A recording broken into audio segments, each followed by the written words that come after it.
قانون اساسی د ولسمشر غنی په مشرۍ د نوي حکومت لا جوړیدو یو کال وشو، خو خلک وایي چې حکومت لا دوی سره په کړو ژمنو کې پاتې راغلی دی. دولت نتونست امنیت که حق شهروندی تمام مردم افغانستان هست را بگیره. شاهده بودیم که مساجد، مکاتب، دانشگاه ها و جاهای دیگه حتی ما در روی سرک هم امنیت نداریم. یه لقمانانه که بیادر برای ما میگه که در سرخانتان یک لقمانان میریم، همون لقمه نانی هم که بعد اولی قف دست پیدا میکردیم خو یک لقمه برای ما نرسیده. ولسمشر غنی د 1998 کال د ټاکنو د کمپاینونو او په ټاکنو کې لا بریالیتوب وروسته له افغانانو او نړیوالې ټولنې سره د ښې حکومتولۍ له فساد سره د مبارزې په ټاکنیز کمیسیون کې د اصلاحاتو پراختیایي او نورو برخو کې ژمنې کړې وې، خو اوس نیوکې دا دي چې حکومت شوې ژمنې نه دي عملي کړې. د افغان حکومت او د حکومت د مشرانو لخوا له خلکو ملت سره او د نړیوالې ټولنې سره کړې ژمنې نه دي عملي کړې او د ژمنو په تطبیق کې پاتې راغلي دي. نه یوازې خصوصا د فساد په برخه کې نه یوازې چې ژمنې نه دي عملي شوې، بلکې قانون هم په سمه توګه نه دی عملي شوی او قوانین له پښو لاندې شوي دي.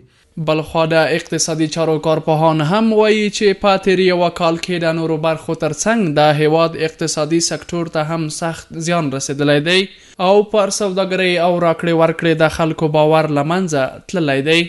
که عمومي ارقامو ته وکتل شي، د فقر، بیکاری او د خلکو ملي عاید ته، د خلکو پسنداز ته او اقتصادي فعالیتونو ته، نو په ټوله کې دا ټول راښکته شوي دي.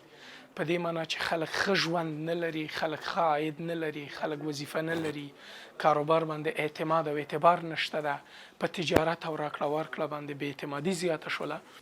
خو د ولسمشرۍ ماڼۍ ویان دواخان میناپال بیا وایي چې حکومت په تېر کال کې له ډېرو ستونزو سره په ډېرو برخو کې لاسته راوړنې هم درلودې.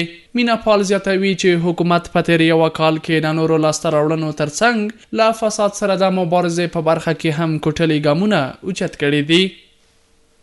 در بخش مبارزه با فساد اداری، تطبیق قانون ثبت دارایی‌های مقام‌های عالی رتبه دولت، ایجاد کمیسیون مبارزه با فساد اداری، مجازات شماری از وزیران و مقام‌های ارشد دولت، برگزاری موافقانه نشست ژنوا و تعهد بیش از 13 میلیارد دلار تا 4 سال آینده، افتتاح راه آهن خوافیرات، تکمیل شدن 30 کیلومتر خط آهن ارکنان دخوی، افتتاح پروژه فایبر نوری ترکمنستان افغانستان. تر دې وړاندې هم په کور دننه ګڼو بنسټونو او نړیوالې ټولنې هم پر افغان حکومت نیوکه کړې چې د ښې حکومتولۍ له فساد سره د مبارزې او د سیستمونو د اصلاحاتو په برخه کې جدي اراده نه لري. جواد تیموري، STR نیوز، کابل.